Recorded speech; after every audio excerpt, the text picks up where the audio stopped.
Unfortunately, Mr. Woods was not able to stand under his own power. Our partners at LA County Fire were able to extricate him from the vehicle, and they put him onto a backboard.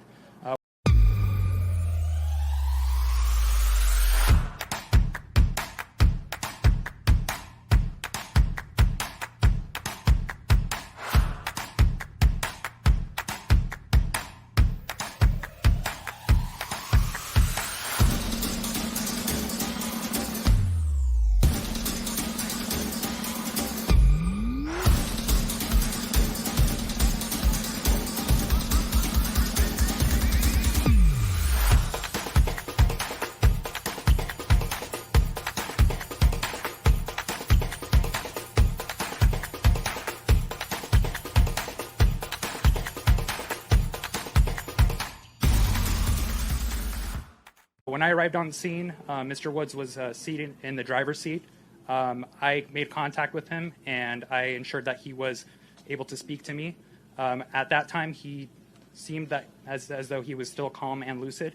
I made the determination that it would be safer to wait for LA County Fire to help remove him instead of trying to remove him myself. I spoke to him. I asked. Conversation. Can you share it with us, please? I asked him what his name was. He told me his name was Tiger, and at that moment I immediately recognized him. I asked him if he knew where he was, what time of day, just to make sure he was oriented. He seemed as though he was lucid and calm.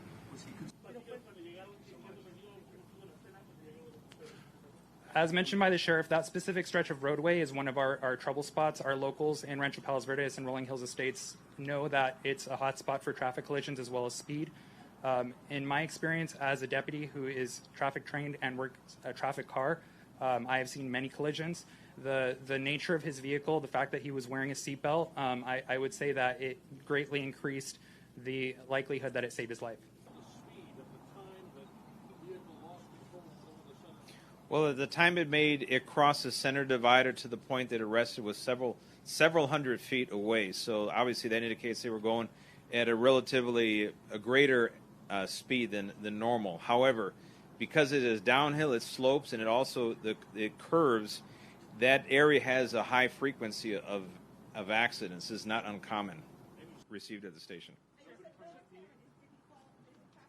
No skid marks, no braking. So apparently the first contact was with the center median, and from there then crossed into the opposing lane of traffic, hit the curb, hit a tree, and there was several rollovers during that process.